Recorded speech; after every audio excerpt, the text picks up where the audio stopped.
একটা সাপ, সে প্রায় 1 সপ্তাহ ধরে ক্ষুধার্ত, মানে 1 সপ্তাহ ধরে সে কোনো খাবারই পাচ্ছে না।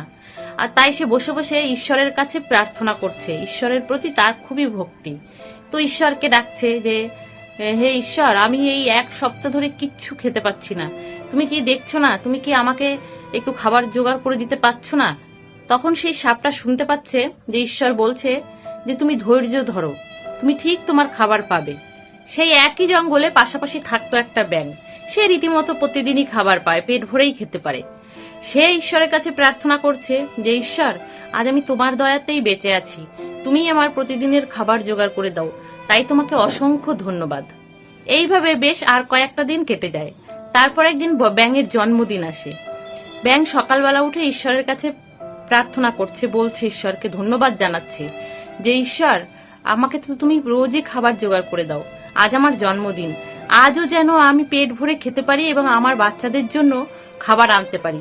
তোমার কাছে শুধু আমার এইটুকুই প্রার্থনা। আর ওদিকে সাপও ঈশ্বরের কাছে প্রার্থনা করছে যে ঈশ্বর, আর কতদিন তুমি আমাকে না খাইয়ে রাখবে? তুমি আমার কোন পরীক্ষা নিচ্ছ? আমার খাবারের তুমি জোগাড় করে দাও। এই বলে দুজনেই সকালবেলায় বেরিয়ে পড়ে খাবারের সন্ধানে। ব্যাঙ তো রীতিমতো খেয়ে দিয়ে একেবারে পেট ভরে আবার মুখে করে বাচ্চাদের জন্য খাবার নিয়ে বাড়ি ফিরছে। আর এদিকে সাপ সারাদিনে কোনোই খাবার পায়নি, সেও সন্ধ্যা হয়েছে, তার বাড়ি ফিরছে। এবার হঠাৎ তাদের দুজনের দেখা।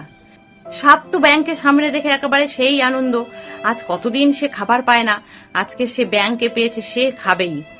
আর ওদিকে ব্যাঙও ভয় পাচ্ছে যে কি, এ তো সাপ, এ তো আমাকে এক্ষুনি খেয়ে ফেলবে।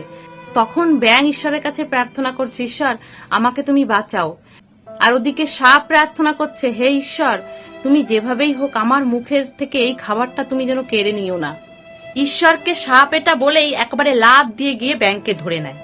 তখন দুজনে এমন একটা পরিস্থিতিতে আছে, মানে সাপটা ব্যাঙটাকে পুরোপুরিভাবে গিলতেও পারছে না, মুখের কাছে রেখে দিয়েছে।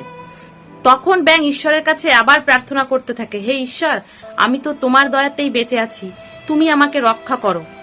তখন সাপও ওদিকে প্রার্থনা করছে, হে ঈশ্বর, আমি অনেক দিন পরে খাবার পেয়েছি, তুমি দয়া করে আমার মুখ থেকে এই খাবারটা কেড়ে নিও না। তখন সাপটা ঈশ্বরের কথা শুনতে পায় যে যেমন ধরে আছিস তেমন ধরে থাক। আর ওদিকে ব্যাঙও একই সময়ে শুনতে পায়, যেমন পড়ে আছিস তেমন পড়ে থাক। এইভাবে দুজনের ভিতরে তো একটা যুদ্ধের মতো হয়ে যাচ্ছে, মানে কেউ কাউকে ছাড়ছে না। ব্যাঙ যেভাবে পড়ে আছে সেভাবেই পড়ে আছে, আর সাপও যেভাবে ধরে আছে ধরে আছে। ঈশ্বর বলেছে দুজনকেই যে ধরে থাক আর পড়ে থাক, তাই দুজনেই ধরে আছে আর পড়ে আছে, কেউ কারোর জায়গা থেকে নড়ছে না। এইভাবেই সকাল হয়ে গেল, না সাপ ব্যাঙকে ছাড়ছে, না ব্যাঙ কোথাও যেতে পারছে, না গিলতেও পারছে সাপ, মানে এমন একটা অবস্থায় আছে। এবার বেশ কিছুক্ষণ কেটে যাওয়ার পরে সাপ দেখছে ব্যাঙ নড়াচড়া করছে না, যেমন তো তেমনই পড়ে আছে। সাপ ভাবছে মনে হয় ব্যাঙ এতক্ষণে হয়তো মরেই গেছে। এই ভেবে সে যেই হাটা খুলে ব্যাঙকে গিলতে যাবে, সঙ্গে সঙ্গে ব্যাঙ লাফ দিয়ে চলে যায়। ব্যাঙ কি আর সেখানে থাকে? সে তো একেবারে পড়ি করে দৌড়ে পালালো এবং দূরে গিয়ে ঈশ্বরকে ধন্যবাদ জানালো যে ঈশ্বর, আমি জানি তুমি আমাকে বাঁচিয়েছো, আজকে আমি তোমার জন্যই মুক্তি পেয়েছি। আর ওদিকে সাপও নিরাশ হয়ে একেবারে বসে পড়েছে। সে তখন ঈশ্বরকে বলছে যে ঈশ্বর, তুমি এত নিষ্ঠুর কেন?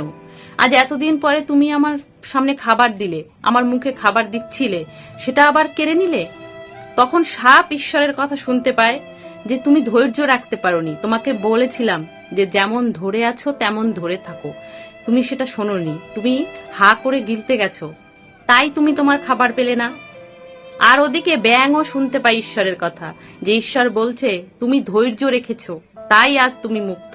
আমি যেমন তোমাকে পড়ে থাকতে বলেছি তুমি তেমন পড়েছিলে, তাই তুমি আজ বেঁচে গেলে।